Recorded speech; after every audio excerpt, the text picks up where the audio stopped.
से सटे गाजियाबाद में गजय सिंह ने फ्री होल्ड कॉलोनी में प्लॉट खरीदा। अभी घर बनाना शुरू ही किया था कि दो और लोग आकर उसी प्लॉट को अपना बताने लगे। मामला पेचीदा तब हो गया जब उन दोनों के पास भी इस प्लॉट की रजिस्ट्री थी। रजिस्ट्री तो गजय सिंह ने भी कराई थी, फिर गलती कहाँ हुई? दरअसल गजय सिंह ने प्लॉट की रजिस्ट्री तो कराई, लेकिन दाखिल खारिज नहीं कराया, जिससे उन्हें इसका मालिकाना हक नहीं मिल पाया। गजय सिंह अकेले नहीं हैं। देश में बड़ी संख्या में लोग इस छोटी सी गलती के कारण बड़ी मुश्किल में फंस जाते हैं। तो चलिए समझते हैं क्या है दाखिल खारिज। दाखिल खारिज को ऐसे समझ लीजिए कि सरकार के राजस्व रिकॉर्ड में ये एंट्री होती है कि कोई संपत्ति एक व्यक्ति से दूसरे व्यक्ति को हस्तांतरण की गई है। इस प्रक्रिया के पूरा होने के बाद ही व्यक्ति को संबंधित भूमि पर कानूनन अधिकार मिलता है। इसलिए कोई भी संपत्ति खरीदने के बाद दाखिल खारिज जरूर करा लें।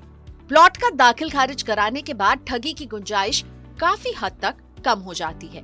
आपने गाजियाबाद में वो शांति नगर कॉलोनी वाला मामला तो सुना ही होगा। वहाँ भी तो यही हुआ था। सरकारी जमीन पर शांति नगर कॉलोनी बसा दी गई। बाद में से तोड़ने के लिए नगर निगम की ओर से नोटिस जारी कर दिए गए। ये तो महज बानगी है। एनसीआर में इस तरह की दर्जनों कॉलोनियां चिन्हित की गई हैं, जो अवैध रूप से बसाई गई हैं। सरकारी भू अभिलेखों में अपने नाम जमीन हस्तांतरण होने के बाद इस तरह की आशंकाओं से काफी हद तक बचा जा सकता है। तो गजय सिंह ने क्या सीखा? दाखिल खारिज होने के बाद अगर संपत्ति का कोई भी पूर्व मालिक फर्जी तरीके से जमीन को बेच देता है तो आप कानूनी लड़ाई लड़ सकते हैं। दाखिल खारिज होने के बाद प्रॉपर्टी डीलर एक ही प्लॉट को बार बार नहीं बेच पाएंगे। अगर वे ऐसा करते भी हैं तो आपको नुकसान नहीं होगा। दाखिल खारिज से जुड़े कुछ और बारीकियों को समझ लें। अगर आपने कोई जमीन खरीदी है और उसका अधिग्रहण सरकारी एजेंसी करती है तो दाखिल खारिज न होने पर उसका मुआवजा भी नहीं मिलेगा। प्राकृतिक आपदा के समय मकान क्षतिग्रस्त होता है तो उस दौरान सरकारी राहत उन्हीं लोगों को मिलती है जिनके नाम जमीन है। दाखिल खारिज के बिना बैंक और अन्य वित्तीय संस्थान प्लॉट खरीदने या उस पर घर बनाने के लिए कर्ज नहीं देते। रियल एस्टेट एक्सपर्ट एवं होमेंटस के फाउंडर प्रदीप मिश्र बता रहे हैं कि एक ही खसरे में जमीन का एक बड़ा रकबा हो सकता है। इसके जरिए रजिस्ट्रियां तो कितनी भी कराई जा सकती हैं, लेकिन दाखिल खारिज वास्तविक रकबा के आधार पर ही होगा।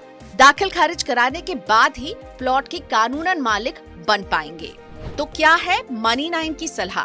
प्लॉट, जमीन आदि की रजिस्ट्री तो कई हो सकती है, लेकिन दाखिल खारिज नहीं।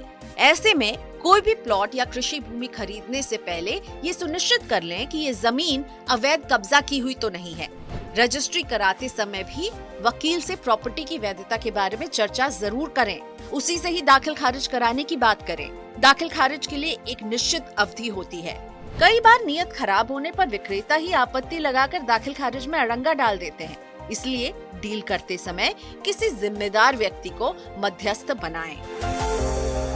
जाते जाते एक अहम बात और, दाखिल खारिज कृषि भूमि, शहरों में प्लॉट और कुछ मामलों में फ्लैट्स का भी होता है। बेहतर है कि प्रॉपर्टी खरीदते समय ही ये सुनिश्चित कर लें कि दाखिल खारिज की जरूरत है या नहीं। अगर है तो समय रहते ही पूरा करा लें। और अंत में चलते चलते क्या है दाखिल खारिज कराने की पूरी प्रक्रिया और ऑनलाइन कैसे चेक करें कि आपकी प्रॉपर्टी का दाखिल खारिज हुआ है कि नहीं? जानने के लिए पहुंचिए मनी 9 की वेबसाइट पर।